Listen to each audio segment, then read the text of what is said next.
Hello everyone, welcome to the Statera podcast. Today I'm joined by Daniel, and we're going to look at discussing, I guess, Russell Brand and what's been happening with him, I guess especially over the last 3 or 4 days, but also I guess his progress over the last couple of years with different interviews that he's had and done and speeches that he's given. And I think like through YouTube it's really, his sort of words, or I guess ethos, has really gathered a lot of public interest and become something that's quite a talking point. Maybe there's a little bit of Russell Brand fatigue as well, quite possibly going on, which is understandable, but we're going to add to that today, I think. But we just want to talk about sort of that, but also moving on from that, sort of like this movement, for lack of a better word, that's occurring, that's running along with sort of his thoughts and his ideas, and more and more people getting an interest in the public lexicon. So what do you think, Daniel? We'll get stuck into it and see what you think. So we the Russell Brand versus Paxman interview, which was sort of came out a few days ago. It's already got 8.5, 9 million views already, and been quite a talking point. I think as Russell Brand in that interview specifically is really just speaks about and talks about things that we've all got sort of an idea of. Actually, maybe not, I should say all, but quite a few of us that I guess we know, and in our sort of little community know. But people that aren't maybe sort of consciously aware of it, but have got that sort of niggling feeling that something's not quite right, Russell Brand is really bringing that to the fore. And I think there would have been a lot of people who watched that going, oh yeah, that is, the social structure, the political structure isn't quite set up in a truly even humane way, but certainly not an egalitarian way. And he's getting more and more people thinking and more people talking about that. People are also just divisive about him as well, which we'll talk about again, I think, a bit later. But love to hear your take on it too, Daniel, and what you think about it, what's going on with it. Back a little bit. When I first saw Russell Brand, I thought, who is this fucking... Excuse me. Who is this clown? Are we allowed to swear? Feel free, go for it. Go fucking insane. Oh yeah, last time you said fuck many times. I was quite shocked. It's only the internet. Yeah, okay. Kids, block ears, who is this fucking clown? I thought, oh, this guy's a joke. Did you really? Yeah. I didn't like him at all. Yeah, right. This was before his, this is a few years ago, I think. Probably about a year or two before I saw him in Get Him to the Greek. Right, yeah. And I thought, I saw these sort of stand-up jokes, and I thought, he's not funny. He's stupid, he's ridiculous.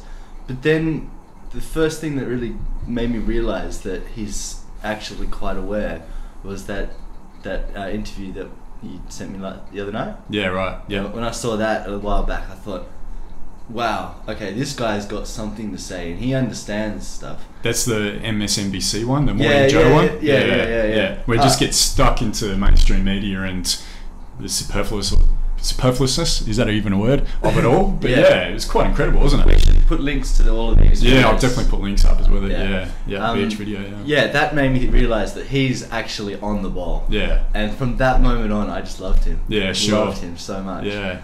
So, he definitely came from that sort of idiotic would even be the word, and he had a bit of a scandal in England when he was on a radio show where I don't know the full details, but something one of the actors from Fawlty Towers, they prank called him about something and he got sacked. And was this the Brand X time, or was this before all that? And there's a real public backlash against Russell Brand and the guy who was doing the radio show with at the time, and I think that's still a residual thing. I think people still hold on to that as well, but I think it might have just been a wake-up call for him as well.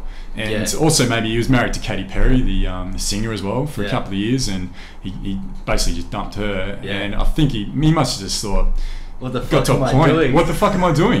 What is all this? This is bullshit, He does say at some point, he goes, I've got into drugs, and that was boring. Yeah. I got rich and famous, that was boring. Yeah. Now spiritual enlightenment. Yeah. He understands, he understands that's where his true happiness comes from, is all the other things are just ridiculous. And some people that are against him at the moment will say, you know, but he's rich and he wears all these nice clothes, and you know, he's the antithesis of what he's talking about. Yeah. But he's stated many times that he's well aware of that, and he doesn't take it for granted. But he's like, fuck it, like I do want to enjoy wearing like nice clothes, nice boots, and doing whatever I want to do, travel around the world. Yeah. Why not enjoy it? Yeah. But he understands that it's all bullshit too. Yeah. You know? And I think if he was to lose all of that, it wouldn't faze him. No, exactly. It wouldn't at all. Now. Yeah. He sort of uses it as a method though, also to help connect with people and, you know, gain audiences and things like that. So yeah, it's not something that I think it really defines him. It's just a part of who he is, and you know, I certainly don't begrudge him. Good on him. You know, he's worked hard as well, and he's obviously got talent. So why not do what he wants to do? Yeah. And he's doing a good job of it too. Yeah, he is. Really good job. And especially, you know, recently, you know, with those two videos where, you know, 8.5, 9 million video views each. Yeah. It's quite a lot of people watching those videos. Yeah. So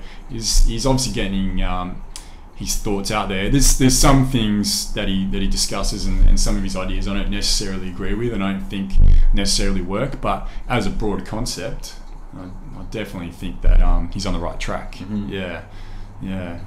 The people who don't like him so much at the moment, I've had a lot of conversations with different people. I feel like they are still they don't get what he's talking about. That's the biggest thing. Definitely, thing. And also, just quickly, I also wonder if they actually pay attention to what he's saying as well. They probably not, no, because, I mean, once something goes over your head, then you kind of lose interest, then you stop paying attention. Yeah. And I think, like, the classic example would be, for example, that video I was talking about where the news anchors are just sitting there, they had absolutely no idea what the hell was going on. One of them did, she was very clued in. But the other two just had absolutely no idea. And one of them even confessed that he was listening to Russell Brand on the radio, on satellite radio, didn't even understand one joke. Yeah, sure. And Russell's face was like, you didn't understand any of it. Yeah. Like, they were just so very narrow in their field of perception, really. And a lot of people are like that. I mean, we've talked about it before in other subjects. People tend to be quite narrow-minded. They only really want to know about what they already know about. Sure. And as soon as you start to introduce other topics, it can go straight over their head, mainly out of lack of interest, I guess. Yeah. It's not that you can't understand it. Everyone has the capacity to understand it. Everyone has all that stuff inside them already. You know, they already understand it. Sure. It's a matter of tuning into that. Yeah. And a lot of people just refuse to do so. Yeah. Why is that though? Why do you think? Social and cultural programming. Yeah. Basically, Yeah. Especially mainstream media, through the mainstream media.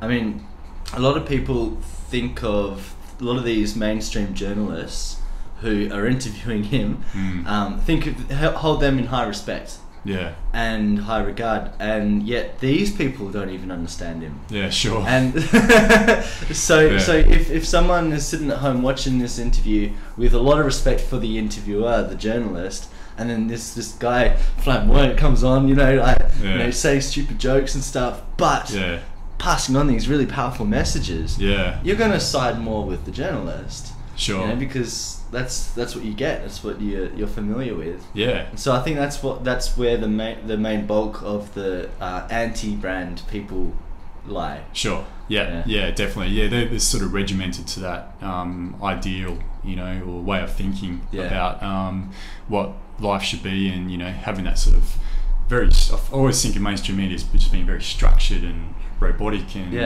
you know, and definitely down here.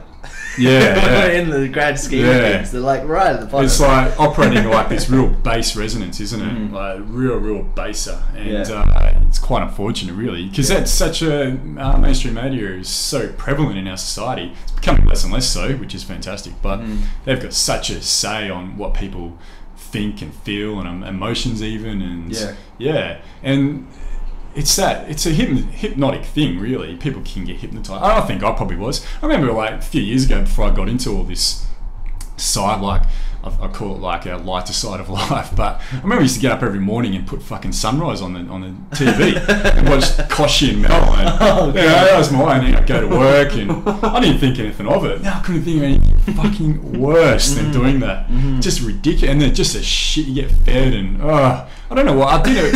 It was more like out of habit as well, I think, you know. But I've definitely been programmed from an early age to.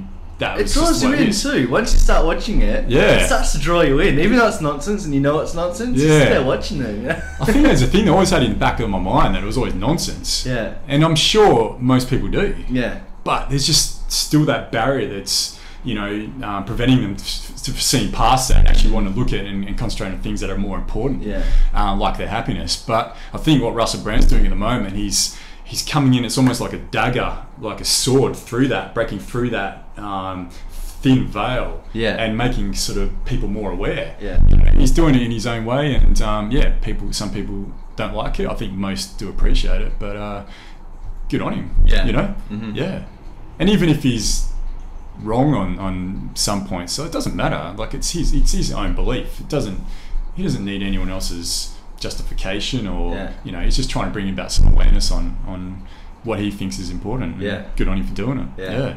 Should be more of it. Definitely I think there will be more of it. There will be more of it. It's picking up, definitely. He's not the only one, and you know, I mean, this small group of people that we keep talking about amongst ourselves, you know, a lot of the, you know, botanists and journalists and things, you know, who are awake now. It's growing. And they know it's growing. We know it's growing. Everyone just is able to see that this thing that is happening worldwide at the moment is real and is happening very quickly. It's sort of, it was like this slow burn up until maybe 18 months ago, and when we talk about other people, I think Joe Rogan has been a massive influence on a lot of people as well. Absolutely. And they've decided to do a podcast together, Joe Rogan and Russell Brand, which is just going to be fucking awesome. So fantastic. So good. And there's another guy, Duncan Trussell, who's a sort of, he's a good friend of Joe Rogan's, and he's very popular in his own right. He's amazing, Duncan Trussell, and he reminds me a lot of you, actually. You have to. Because I'm amazing. Of course, man. In your own special way. He's very similar. He's got the sort of hipster beard and all that as well. Just, but no, you call him Mr. Hipster beard, well, yours has gone more into the hippie. This is more like it's just a bushman, jungle man kind of.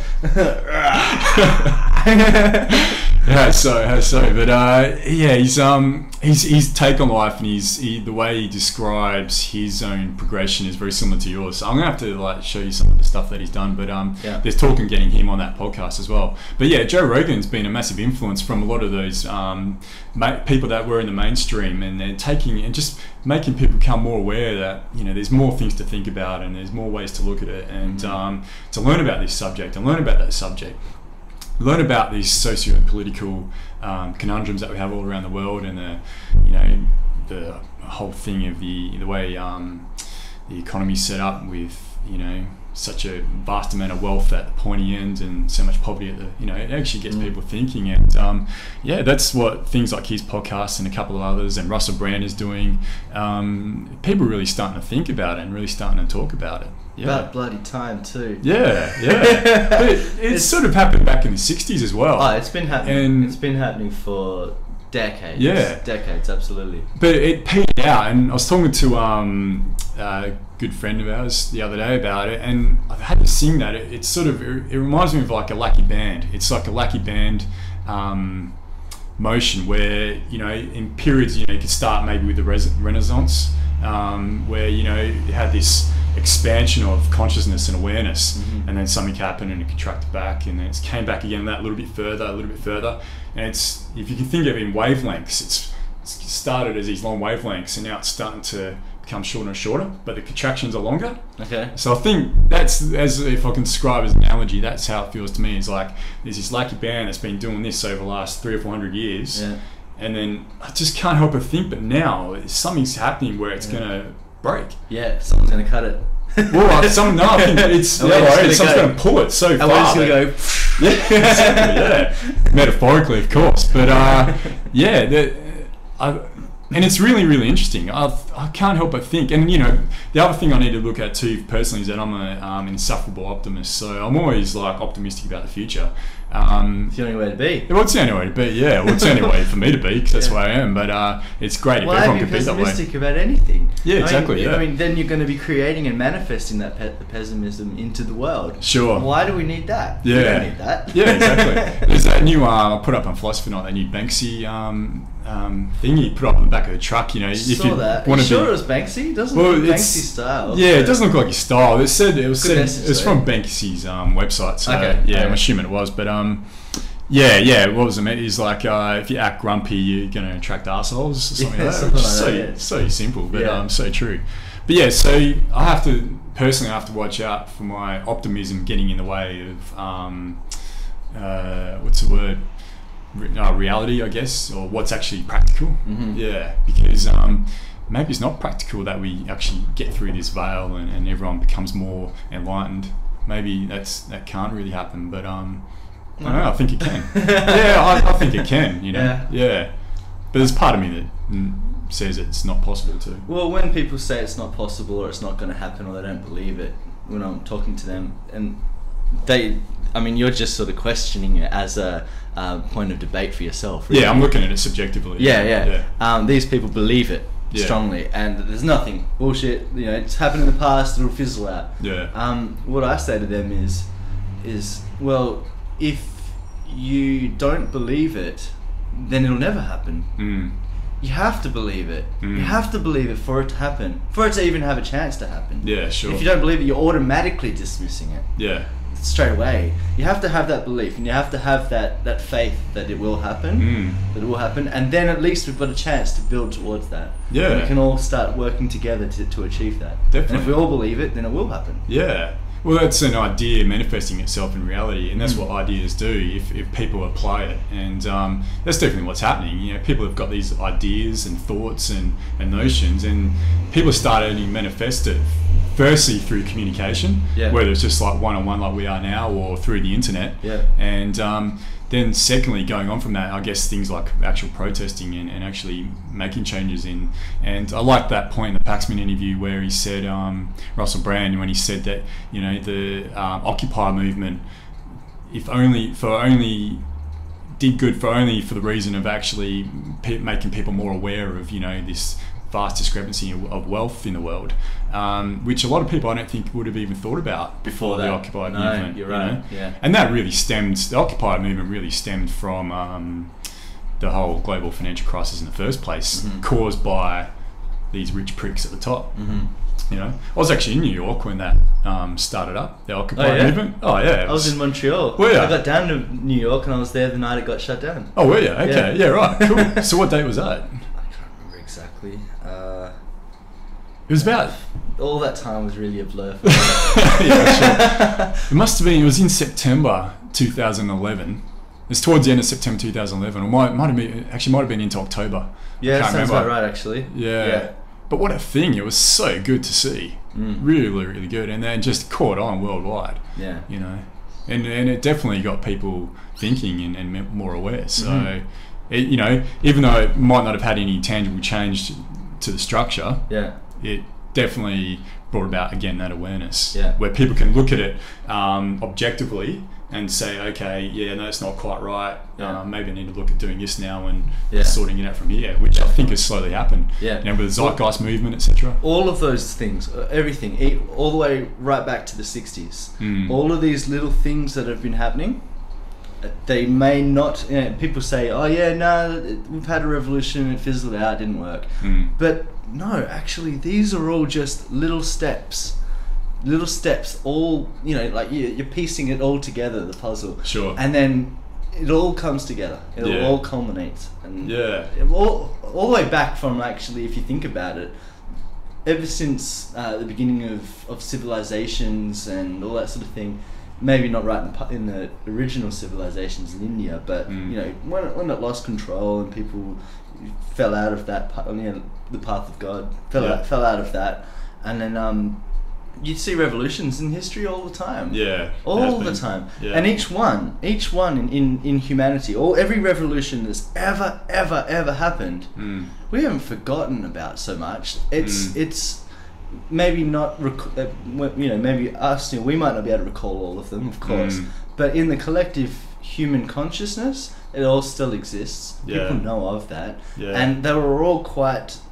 almost deliberate. Like, it's almost like a divine plan of this enlightenment, to help educate us now at this present time, to learn from that. Yeah.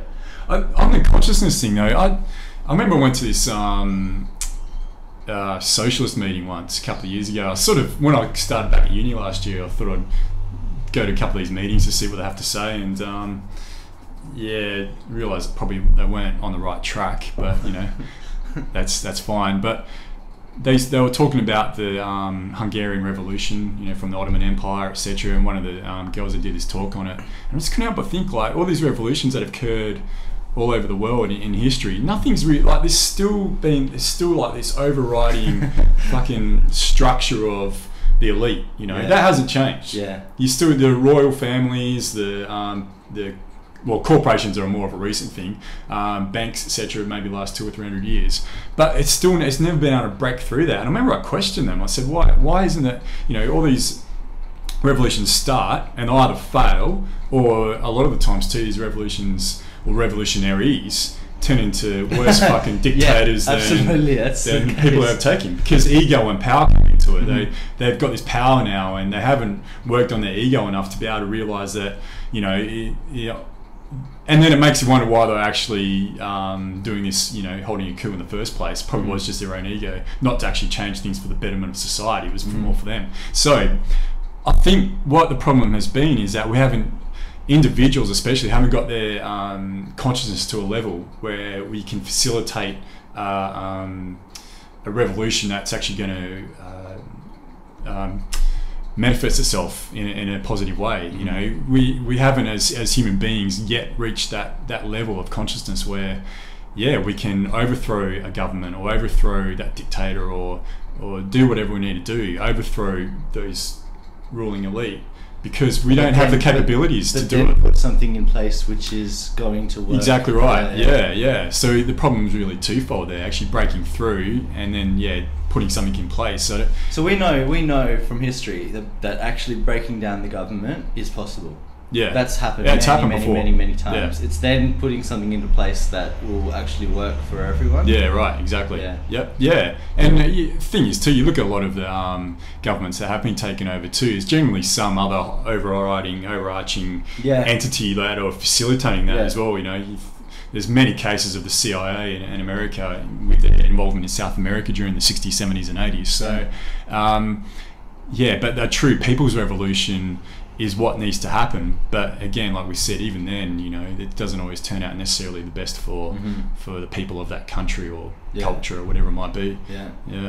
Well, what's happening now is really interesting. Like this big, especially in the United States, with their whole shutdown of the government thing. That it's a perfect opportunity for people to step back and say, all right, what the fuck is going on? Yeah. That's it. Okay, it's time to think of a new way of living together. Yeah, sure. Together, help each other. Let's help each other out for a change. Yeah. It's time for them to do that. It's a perfect opportunity for them to do that, especially with everything else that's going on. If you take into account the entire awakening of humanity worldwide and how quickly that's coming, and then this shutdown of the government. Yeah. So I mean, wow, it's almost like it was planned. Yeah, sure. It's almost like it was planned. And with this whole new spiritual movement, this whole getting in touch with our spiritual sides, that is what was missing with all the other revolutions. Yeah. I think. Like having that true connection to the spirituality. Yeah. If we can maintain that, ride through this, work together, the revolution will be successful, I believe. Yeah. That's the difference. I think that's, just expanding upon the consciousness that we didn't have is, we didn't have that spiritual evolution to go with the physical revolution here on this earth. And but that's changing. People are becoming more and more aware spiritually, and which is going to help facilitate that revolution. You know, Russell Brand has what did he say? He's got no doubt that it is going to happen. Yeah, it's happening anyway. It's happening anyway. He's got no flicker of a doubt. Yeah, it's time to wake up or whatever. Such great words, you know, such profound words. What's funny is that the journalists then go on and say, well, what's your plan? Like, you know, like as if he's leading the revolution. Yeah. And he's sitting there going, I'm not leading this revolution. Yeah, sure. And I'm just part of it. That's an argument that a lot of those people that are detracting him put up, like, well, what's your answer? What's your answer for? And the same thing happened to the Occupy movement. They weren't there to actually bring about new paradigms. They were just there to like raise awareness and bring about awareness for people to be more educated. That's Russell Brand, and he's stated many times he hasn't got the answers. No, he doesn't know. He's got an idea of what he thinks needs to happen, but and he knows that he's got a very good idea of what's actually wrong. Yeah, exactly. So he knows what's wrong. Yeah, he knows where we should be going. Yeah, and he's just saying, guys, let's do it together. Yeah, sure. Yeah, let's do it as like as a common thing. You know? And I can't help but think he's just going to get more and more people agreeing with that, agreeing with him, even if they don't necessarily agree on an acute level with some of the things he has to say. On a broader level, then they definitely are. They don't need to agree with him if they don't. Yeah, you know, it's more about, I think, like for you and I, we see him popping up and saying all this stuff that we've been reading and seeing on the internet and talking about and thinking about. It's like, oh my god, he's just gone from here to here, right? All these other people will look at him and go, don't agree with him, don't like what he's saying. Yeah. But at least it'll put into their minds that there's something else to think about. Sure. And then maybe in the future they'll come across an article or something and go, that's interesting. And whether they remember what Russell Brand said or not is irrelevant. Yeah. Because that then kind of sparks something within them to start looking. And all of this information is there. I mean, Russell Brand's not pulling it out of his ass. No. You know, this is stuff that is being talked about in podcasts, it's on the internet, all over the internet. Yeah. It's being published, it's being spoken about amongst friends and people. So it's going to get to them eventually anyway. So they don't have to agree with him as long as they hear it. Yeah, exactly. As long as they hear it. And it might just manifest itself in their minds for, you know, like you said, a few years or whatever, and then something will happen. And let it grow. Yeah. It's sort of, I find it funny. And the thing is, it could be some truth to it too, I don't know, like what the hell do I know, but, you know, there's people calling him, some people call him a government shill, and some people saying that he's a part of the Illuminati and all this sort of thing. I heard that recently, but only in passing. But I think I would have thought they're just people who have got such strong beliefs in the Illuminati especially, and they just choose to draw people into that, and they choose to draw personalities and things that happen in the world into their definition of what the world is about, which is controlled by Illuminati or the New World Order. And so they seek meaning in things that occur. It's like religion, you know, and that's how religion is really based on seeking meaning for different things that have happened. Like back eons ago was, you know, this earthquake happened, you know, well, I need a reason for that, you know. People don't understand why. And so anything that would happen then, they'd bring it into the realm of religion. And that's what a lot of these conspiracy theorists are doing. Anything that occurs around the world. Spot on, man. I never thought of it like that, actually. They just bring it in. They're just making a reason for all the troubles, making a reason. When really it's our fault. Exactly. It's all our fucking fault. And they're just using, it's almost like a scapegoat, I guess, you know. And it takes, and also the problem with those sort of people is that it takes away from what they need to do as well to actually change things, and they see something's wrong, you know, and you know, I guess they may be looking at it from, you know, like a similar point of view of what we're trying to do about spread awareness of, you know, the light, but they're doing it from a different angle. So maybe I can understand, but I don't know. They're trying to shine light in the darkness. Yeah, exactly. But that's if there's a darkness there. You know? Well, actually what you're saying is really quite true and quite interesting, that these people, whether the Illuminati exists or not, when they come up with these reasons for what's happening, so, it's this group of elites, they're causing all of the problems in the world, when really in fact we are causing it. But then you got to look deeper and say, well, if they do exist, and they probably do, like I think it sounds pretty plausible. So if these people exist and they actually are running this world, they're only doing it because we give them the power. Exactly right. We are relinquishing our own power. Sure. We are relinquishing that and putting it in the hands of people we don't know. Yeah. Whereas they're just human beings. Yeah. They're as caught up in the system as anyone else. If more so, exactly. And so, well and truly caught up in it. Exactly. So they're just stuck, and we should feel compassionate. Yeah, we should feel compassion for them and want to help them get out of this bullshit. Yeah.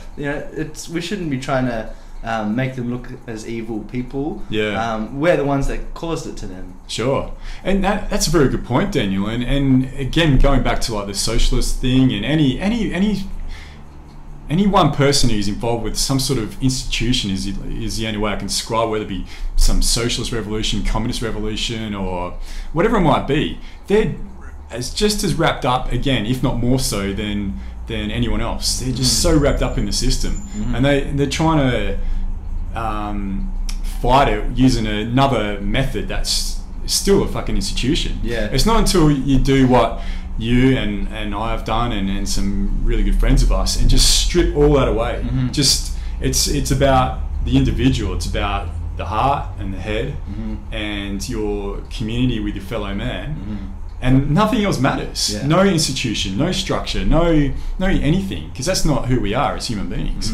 Then you can have a good viewpoint of what the world is actually like and what we're all about. But unfortunately, a lot of people that are involved in this sort of, again, institution structures have got like this sort of filter or veil around them that really prevents them from seeing the truth, I guess. Yeah. It's kind of it's good that you just used that word, because I was about to butt in and say I had a girlfriend once who was a compulsive liar. All right. And every time she lied, she then had to lie again to cover up that lie. Yeah. She was very intelligent, like really intelligent, really clued on. She was able to make up all sorts of lies from different angles to then. And really, now that I look upon that relationship, I don't think I know anything about it. Yeah, I've really? questioned all the way down to the deepest thing. I don't think I know anything about it. How long were you with her for? 3 years. Oh, really? Yeah. Shit. So that's really what the world's like. I mean, the entire system that we are using, it's just something built on top of something to protect that, to protect that, to protect that. Yeah. Then we've got this massively complex system that most people, like probably 99% of the people on Earth, cannot even put their head around to understand it. I'm not even going to try to understand it myself, because financial systems, I mean, you have to get a degree. Yeah. You have to study 3 or 4 years just to understand that shit. Like the stock market and fucking derivatives. And, yeah. Oh, it's just all made up. Yeah, exactly. It's all built on fake. confidence. It's like it's built on nothing. Yeah. Like, it's like the original lie, and then add more lies to cover those lies. Yeah. And keep adding and adding and adding and adding. So it's so complex. We've got legal structures as well that are just so complex that people don't understand them. You need a lawyer to be able to come it out. Even he doesn't really fully understand it. Yeah. You can get like lawyers that understand this, lawyers that understand that. Man, the whole world is just this really strange, complex construction that humans have created in our own minds. Yeah, sure. Yeah. Nothing more than that. All for what though? All for comfort? Or some sort of sense of belief or knowing, or I don't know. Again, why. is it ego, or it could be, maybe it's a variety of things. Maybe it's not just any one thing. It's like a variety of causes. It would be a variety of things, yeah. First thing that pops into my head would be, like, right back would have been more for protection. Yeah, You know? sure. I mean, if we start living in communities and that sort of thing, I guess civilizations as well, like communities then going on to civilizations. The whole point, the original point of a civilization back in India was to live spiritually within this place where we can help each other to then fulfill our purpose and our have a good life and work together. You could definitely that did occur. You could go back further, and it's really maybe go into anthropological side of it, but really just to protect ourselves from the wilderness as well, and creatures, come together, huddle together, form these communities, form these villages, and then people got more and more out of it, and got we can add in the psychedelic influence as well, and tribal culture as well, but it's getting a little bit away from the story, but I think it would definitely would have started from that, and then it just, like you said, compounded upon each other. It's like a pyramid starting with like one block. It's just like built up like that. Yeah. It just keeps laying over itself. Yeah. I have a feeling though it had good intentions at first, as with all religions, as with all those other things.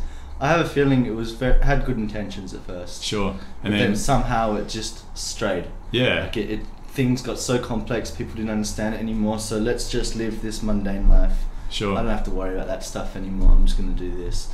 Yeah. And then that they get taken away from their true path, what they're meant to be doing, because they're too confusing now. Yeah. And then thousands of years later, here we are. Yeah. I think that human beings sort of fucked it up, and maybe it was just the odd psychopathic element within it, in individual humans too, wanting power. Necessary though. It's almost necessary. I mean, because if it wasn't for everything that happened, we wouldn't be where we are now. But that's assuming that where we are now isn't where we're supposed to be. I feel like it is. This whole awakening that's happening. Yeah. It's almost like all the things in the past were necessary for us to be able to do this right now. I understand what you're saying, but you think of the starving child in Africa and all that. I understand what you're saying. Maybe for us individually. No, humanity worldwide.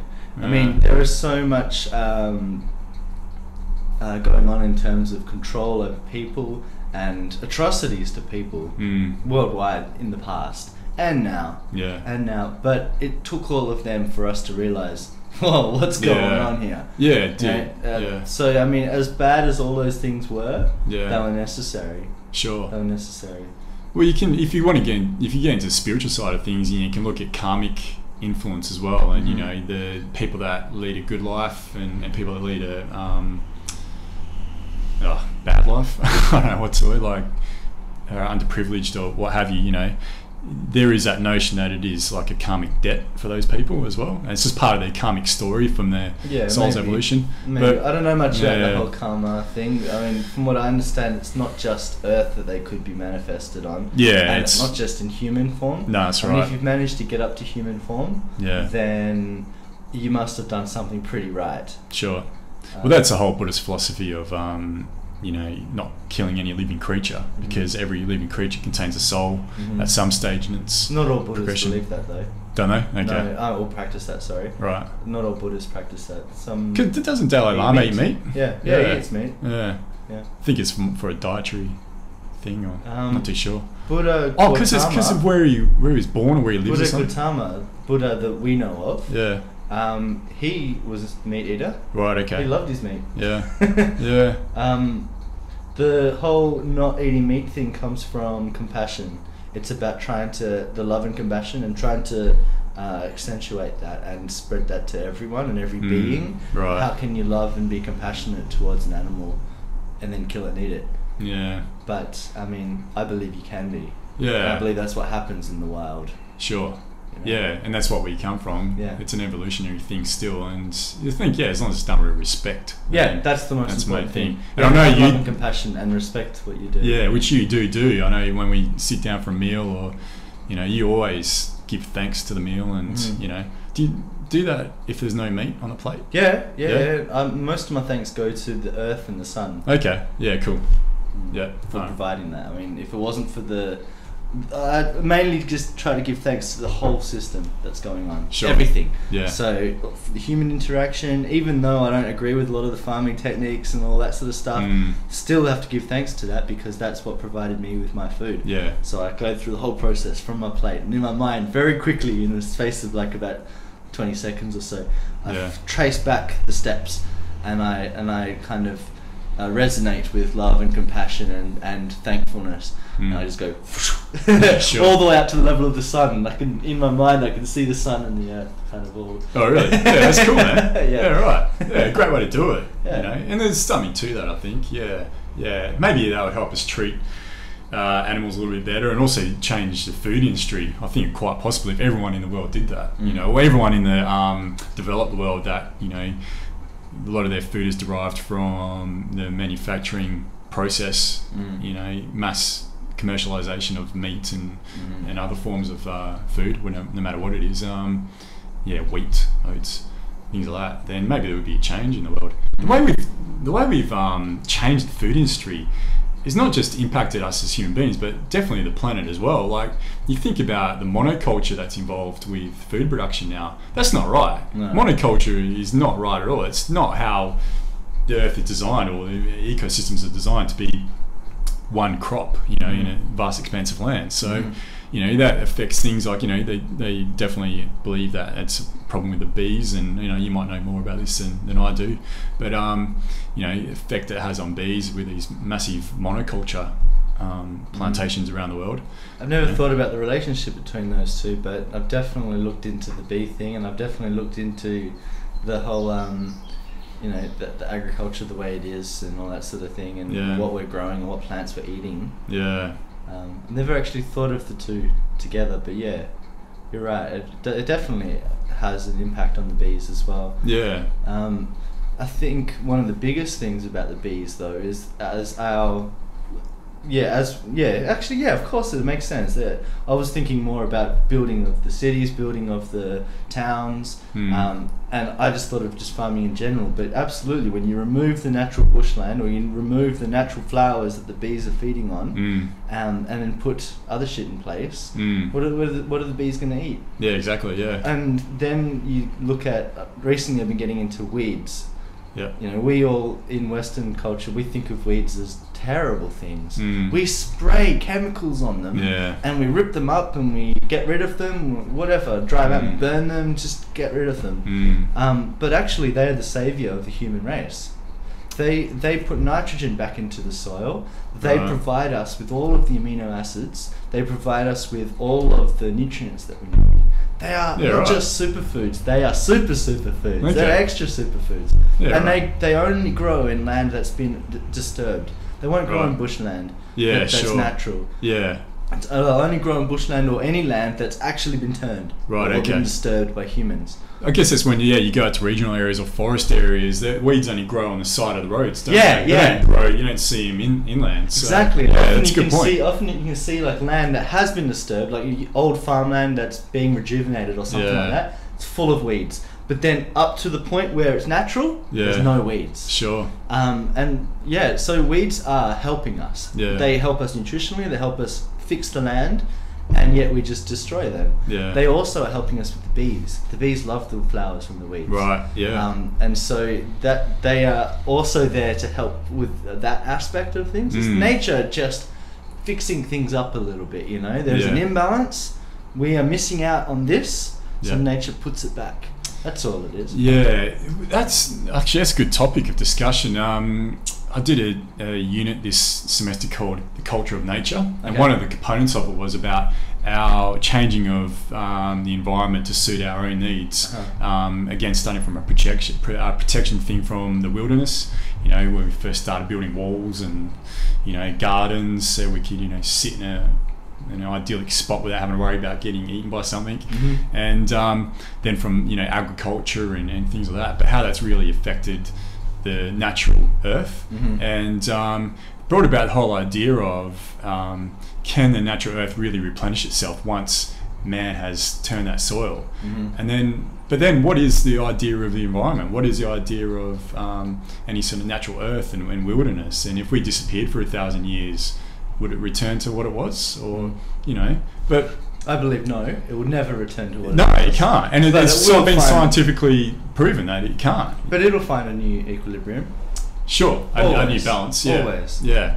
No matter how much we do to it. Yeah. We think we're destroying the earth, that's bullshit. Yeah. We're just making it unlivable for us. Exactly. The earth is always going to be here. Yeah. And there will always be creatures living on it. Sure. Exactly. Maybe just not us. Yeah, exactly. That's so I feel like we could destroy it as much as we want. Yeah. We could let off 1,000 nuclear bombs. We could completely just fill the atmosphere with radiation. Yeah.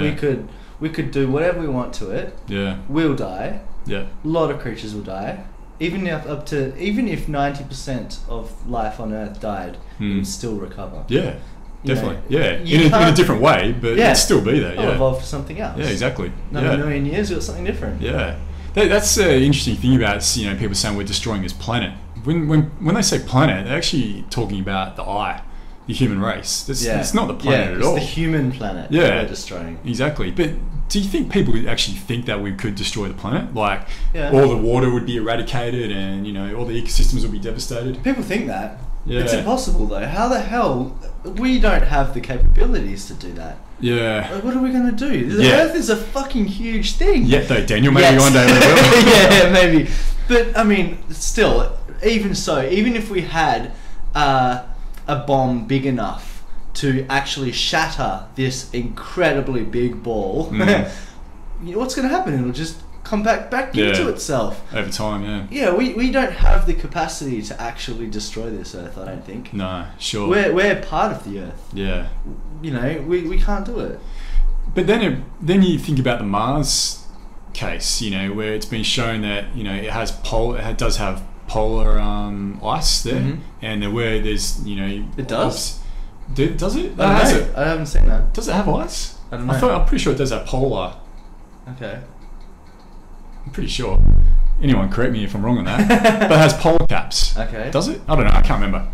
Anyway, but there are rivers flowing through there and oceans, and then you can see geographically that you see like the landscape. Yeah, there's deltas and things like that. So there was water there once. Okay. And I know they're trying to find traces of that H2O, whatever it might be. But going into woo-woo territory, some people think that what's that guy from the Secret? Oh, I've got the book here. John Varlo, something or another, wrote the Ancient Secret of the Flower of Life. And there's that belief that Martians, there was a race of beings on that planet, and they destroyed the planet. They physically destroyed it, as far as nothing can inhabit it anymore. And it's a possibility here, I think, but I don't know. Well, I think it's a possibility, but I doubt it. I think it's more likely that the sun would have caused it. I mean, it just would have got too hot. Quite there possibly, that you couldn't sustain material life. But I've also read a lot of stuff about there are these it's beliefs, as well as, I guess, a little bit of pseudoscience. But there are people talking about life being on all planets within our solar system, just not within the material realm that we exist in. They're in another dimension or another vibration, or exactly. I mean, matter matter that we see and we interact with is just a particular realm within the material world. What they're saying is there are actually quite a few different realms within just material existence, and then you've got this other existence of pure consciousness, I guess. Sure. But just within the material world, you've got different realms. Yeah, because we've got such a narrow view of like the photo spectrum, and also of our hearing as well. We've just got such of the known photo spectrum, our ability to see within that is just a narrow section of it. And our hearing is even less. So like you said, even in this material world, there's that. We don't see much. We don't see much. We don't really see a lot of what's actually probably around us at the moment. We don't see that. Psychedelics help with that, but do psychedelics help you see what's in this material world, or do they help you see what's in other realms? I think maybe both. It depends on what you're taking. Depends on what you're taking. I think it's more about getting in tune with your intuition, and then being able to just when you have those experiences, I don't feel like it's taking you to these other realms, or whatever you want to think about, however you want to think about it. I think it's more that it's helping you to then resonate with it, and using your intuition be able to understand it. Because you can't really understand it with our minds. Where they are. No, we don't have those capabilities yet. I think going back to what you were saying about depends on what you're taking, I think that's true, and also setting and who's facilitating as well. But I think if I'm looking at it from my own experiences, maybe mushrooms help, for me at least anyway, see this material world better. If I'm thinking about that photo spectrum thing again, like colours become more vibrant, or you sort of see different shades of colours that you haven't really seen before. And maybe that's within this material world. But other things like ayahuasca, for example, I think have the ability to take you beyond that into other dimensions. And I know shamans up and above the material world. Up and above the material world. We're on the third, or can be argued the fourth dimension, 3 dimensions plus light to give the fourth dimension. But that Aubrey Marcus did a podcast with Joe Rogan once where he had his experiences in Peru with ayahuasca, and he was in the 8th dimension for a period of time where he could, matter was just nothing, like it was just all energy, and he could go and be in whatever he wanted to be within those realms as well. And I think that's the capability that ayahuasca has, is to be able to do that. Yeah, I agree. Where shrooms are a bit different. It's more of a terrestrial thing. Yeah, I feel that too. Yeah. What do you think? Do you want to talk more about the Russell Brand interview? Yeah, let's get back to Russell Brand. Get back to that? Yeah, particularly what he's talking about with this revolution. I want to go back to that a little bit. Let's do that. But I don't know. You want to go? Do I have to? No, okay, yeah. I've definitely got some. Well, we've spoken a bit about it. I think I don't know if there's going to be necessarily be a revolution as such as he's describing. He's looking at it from a socialist sort of. I don't know what his take on Marxism is, but that's definitely about an overthrow and a physical overthrow of structures and things like that. I don't know if it's going to necessarily happen that way, and I think he's quite open to that it might not be like a rah in the streets type of revolution. He's definitely spoke about previously of that spiritual revolution as well. It's just really, really interesting times. I also worry though, like you think of that whole ridiculous Coney thing that happened like 2 years ago where everyone just got up on the bandwagon and that just pitted away. That was maybe a different story because the guy running that was a bit nuts, it turned out. But and maybe Russell Brand is too, who knows? Of course he is. Yeah, he is in a good way, of course. But something needs to happen. Like there is massive injustices in the world, and it seems like it got to a point, maybe with 9/11 and then America and its allies going into the Middle East, and then by I'm thinking 2008 when the GFC happened, it got to this point where things were fucked up, and then people started to become more aware and realised this is ridiculous. We've been at war in the Middle East, in doing something we shouldn't be doing there for 6 or 7 years. The financial system's fucked. We all realised what was going on with that, and then I think something started tangibly happening from there, and started coming back down this way, and there was an evolution of consciousness, and then you look at what happened with the bombing, the chemical weapon thing in Syria recently, where America decided it was going to go in. It wanted to go in and bomb Syria, bomb the authorities.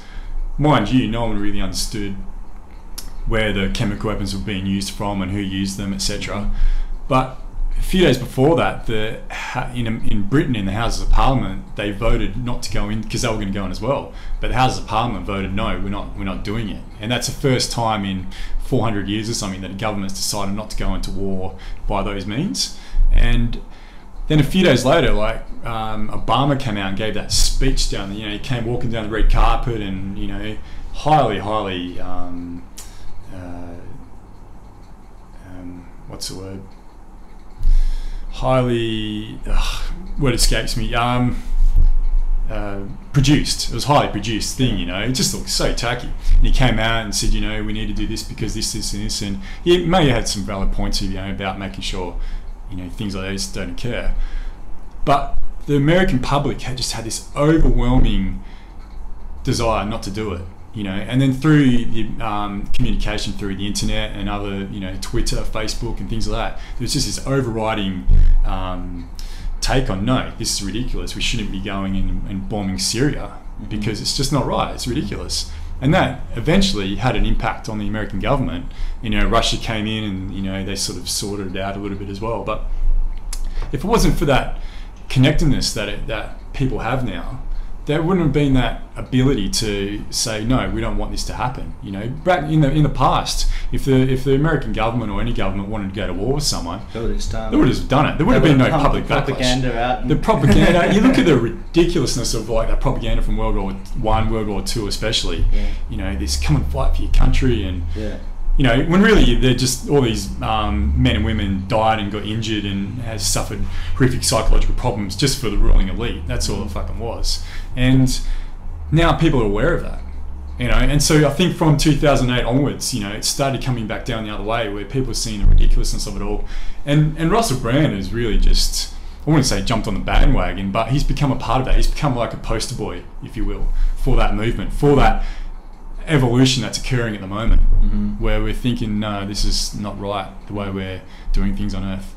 So yeah, I think that's what's happened. I think that's what's brought us to where we are now, where it's continuing to happen. It's, again, when you went back, you spoke a bit before about, I think you described like a step method. You know, it's not linear. Maybe it's becoming exponential, but it is within a step method where you have a massive shoot and then there's a plateau period for a while, and then something else happens and there's a plateau period for a while. That's how it's occurring, the way I see it. And maybe it's happening more exponentially though at the moment. Well, exponential, definitely. Definitely. It's nature of exponential growth is, you know, a long period of just slow growth. Sure. And that's what we've seen, a really long period of slow growth. Should do it for the camera. Really long period of slow growth, and then all of a sudden, and we're down here still. We're nowhere near up here.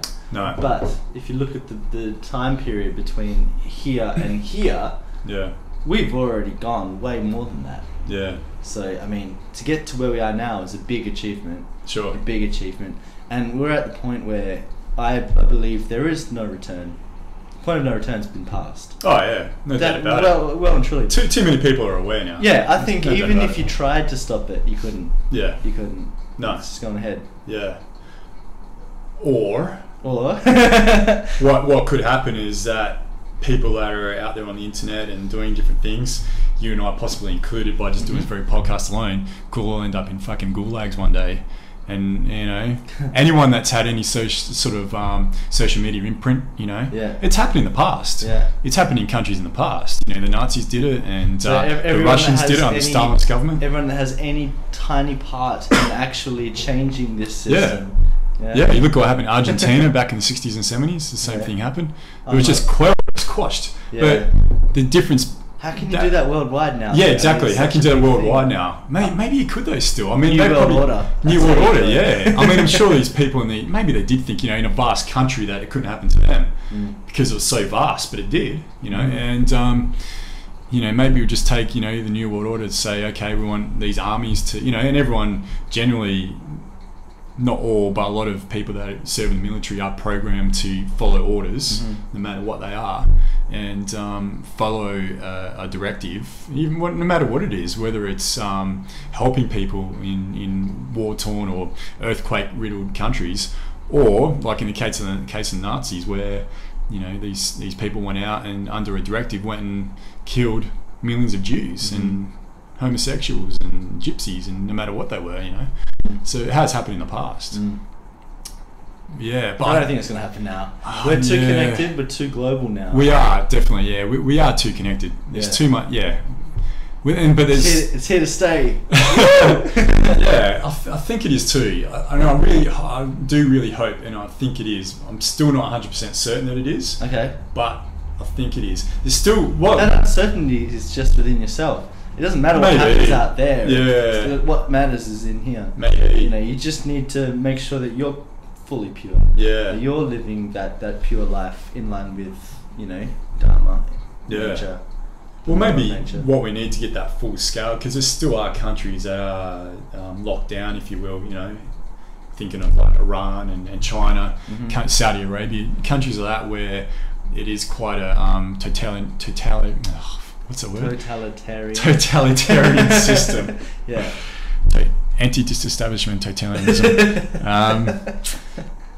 You know, and maybe it's just going to take, and things are happening in Iran where, you know, younger people finding social media, and actually, you know, there's a lot going on in Iran, and people are well aware of that, and it's probably happening in China too. Maybe we just need, you know, those people to come on board as well, to give us that real security, that real safe net to prevent against. You know, this whole thing about these countries and people around the world coming on board, I was thinking about it recently, and this whole thing about It's really terrible what happened with the Western world and how that's been spreading itself. But there is a positive side to it in that we are getting these other countries involved. Yeah. So even though they're losing their culture a little bit, as awful as that is, their culture will take a little bit of a hit, and then will start to then flourish, be brought around up together. The Western world. Yeah. So it's almost like they did it with bad intentions at first. The leaders of Western world. Even this whole thing about the United Nations and the New World Order. I mean, I'm still not convinced that that's a bad thing. I think unity is a good thing, as long as you have it with good intentions. Sure. And so we can all then imagine this unity under the umbrella of the Western world. Where we're all using Western technologies, but then we all embrace other cultures, and we learn from other cultures and let them practice as well, and form a new one. Yeah, sure. You know, like, let's let go of our Western ways as well. Like, we don't need to be holding on to that. Same thing. Like we're trying to tell these people. When I say we, I'm not, you're not. But we as a collective in the Western world are trying to get other people to join us. Sure. This is the best way to do it, the best way to, but who are we to say you should stop practicing your cultural practices and come and practice ours instead? Yeah, exactly. We should be doing the same thing. What's good for them is good for us. Yeah. We should be letting go as well. It's a cliche term, but follow our own path. Exactly. And on my Facebook group, Statera podcast, one of the threads that was under the Russell Brand interview, one of my friends, Tim, spoke about it, how that whole following the herd concept. But what's different from the past, where it'd be like one person or a group of people saying this is what we need to do, like whether it was Che Guevara or that dickhead in Zimbabwe, Mugabe, whoever it might have been, it was like this is what we need to do. But now what's happening with these people that are sort of leading the way, notable people are leading the way, like Joe Rogan, like Russell Brand, etc., etc. Yeah. They're saying, don't follow me. I've got no interest in leading this. Yeah. I'm improving myself individually, making people more aware, and then if you want to come follow me, come follow me. Yeah. It's your choice. And that's what they're doing. They're following the right path with that now. You're bringing up a good point there, because I was meaning to say is that it's necessary for the way that they're delivering it. Sure. So it's obvious that Russell Brand, he like we were saying earlier, with his clothing, with his accessories and all that sort of stuff, they're nothing to him. No. They're just decorations, really. Yeah. And his money, his wealth, it's nothing to him anymore. Yeah. So he is a figure within Western society. He's a comedian, he's an actor, but he's got that kind of image. Yeah. That's what he's created within the Western world. Sure. And if you look at America, you look at the United States, their whole system is about that. Yeah. Everything they do, it's about consumerism. It's about having these figures above them. Pop stars have TV actors. You have. It's a very strange structure. Yeah. This is the only way to get these messages to these people. Sure. And Russell Brand is really tied in with transcendental meditation, which I don't know too much about, but I know he's not just pushing that. He pushes a whole bunch of different spiritual practices. Which is what you should do. Yeah. But then I was thinking about, how do you do that with the people in the United States? Yeah. You have to get to their level. Yeah. You can't just go, you can't have this big Indian guy with a beard come in with robes. It's happened in the past. Sure. The Krishna movement with all these different movements that went to the United States. Yeah. And imagine this guy coming in trying to practice and preach spiritual practice, that sort of thing. It doesn't work in the States. No. You need to get to their level and pass the messages in that way. Yeah. So let's just quickly, let's not forget though too, it's not everyone in America. No, of course there's quite a lot of people. The majority. Yeah. The majority. I'm talking generally. Yeah, generally, I'm talking like the stereotypical consumerist what America is. But we have that in Australia too. We do, but it's different. It is very different. Do you think so? Yeah, I think we've got quite a different mentality, mindset. We are quite different to the States.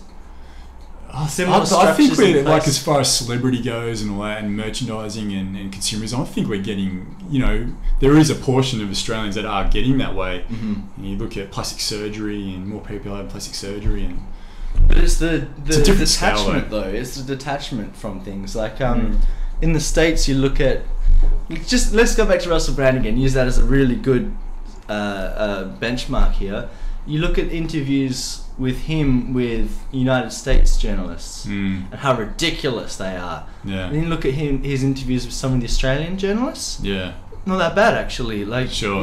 They're actually they get him to some extent. Not like over there. Yeah. Whereas with this whole Messiah Complex tour that he's doing, and with all these interviews that he's doing, and with all the way that he's presenting it is very targeted to the United States. Sure. Very targeted to the United States.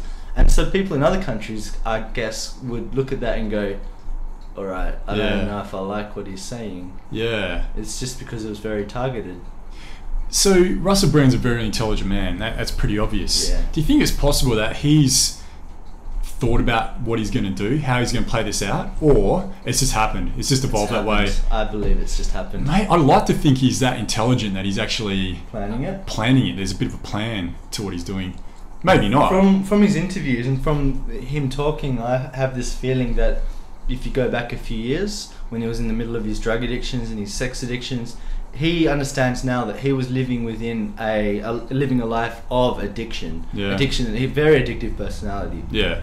And I don't think at that point he had any idea of what he was going to be doing at this point now. Sure. He knew he needed to do something though. Yeah, I think he was just sort of following what he was, following his life, following this stardom, becoming famous, all that sort of thing, rich and whatever. Yeah. And then now he's at the point where he's like, okay, drop all of that. I have a feeling maybe he's looking ahead. Of course he is. He's a very intelligent guy, but back then he wasn't. No, I don't think. sure. Now he is. Yeah. But still, I think he doesn't seem like a fully enlightened dude from what I can see. Like he's still a long way to go. Oh yeah, he's definitely. A long way. Yeah, we all do. But when you see people who are obviously very enlightened, like the Dalai Lama, for example, even maybe if you asked him, would he say he's enlightened? Yeah, probably not. Fully liberated? Yeah. Maybe not. Well, don't forget, he's almost, again, going back to the notion of being trapped more than anyone. He's within this institution of Buddhism and he's a figurehead, and maybe he's more trapped than anyone else. Yeah. Which does that bring about enlightenment? Or can it bring about enlightenment when you're in that situation?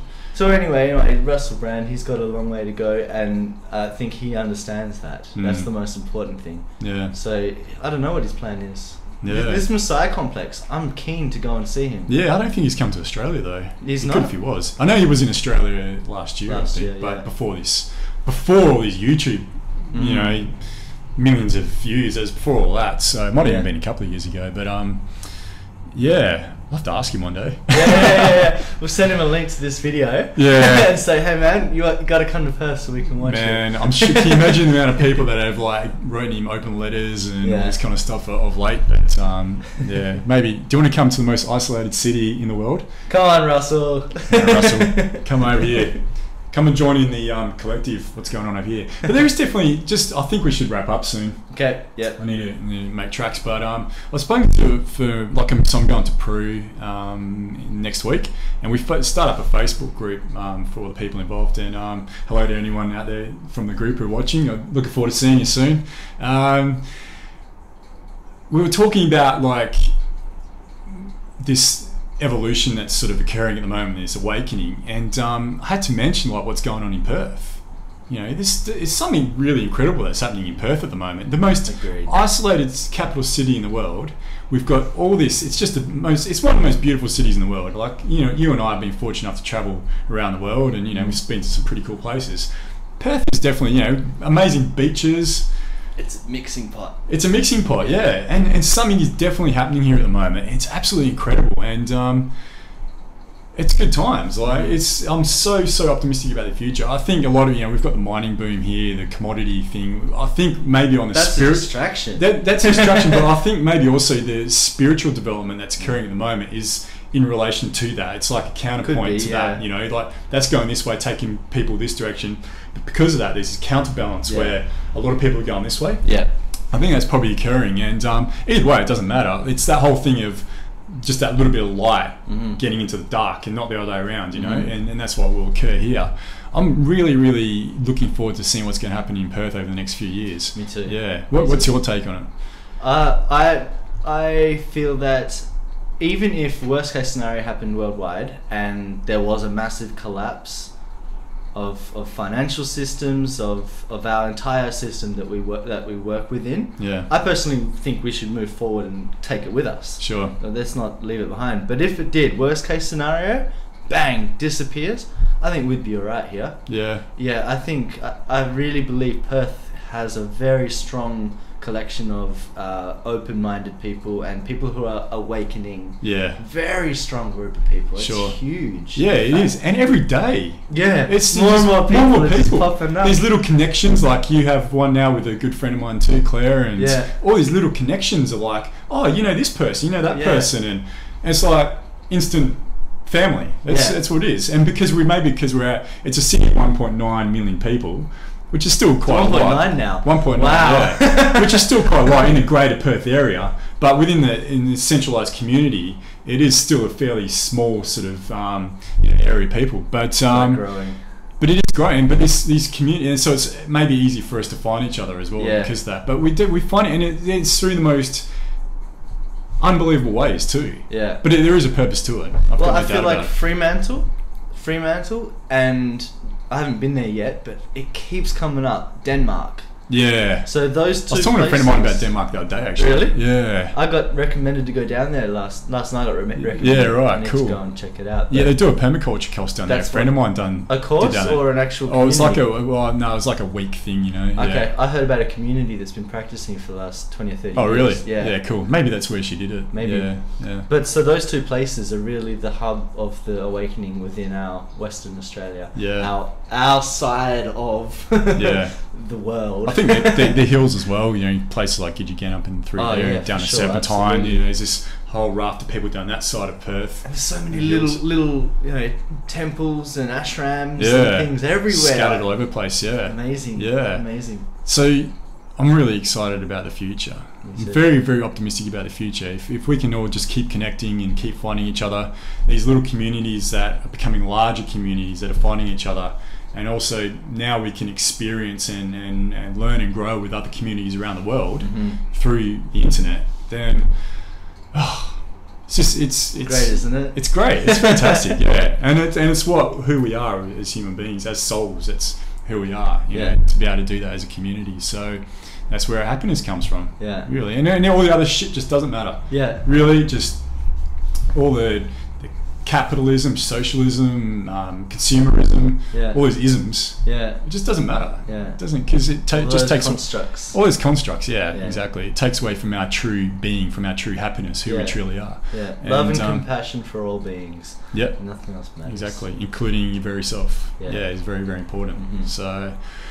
Yeah. All right. Well, I think that's a good note to end on. Let's wrap it up on love and compassion. Very good note to wrap it up on. I think we'll look at that. We'll definitely expand upon it again another day and what's going on and get more of a snapshot of it. But again, thanks very much anyone for out there that's actually watching. And again, if any of the Peru crew are there, like still watching after an hour or so, really looking forward to meeting. I'm going to post this up because what we spoke about today is a few of the things we're talking about in that Facebook group. But see how you go. And if anyone would like to write in or any feedback on what we discussed today, there's a Facebook group called the Statera Podcast, so please join up. But also it's just to note it's the 1st of the 11th today, so this is the 111 podcast. Oh, it is too. Yeah, right. And we shot it just after 11 o'clock too. 11, so there's something there. So again, thanks very much everyone, and we'll see you next time.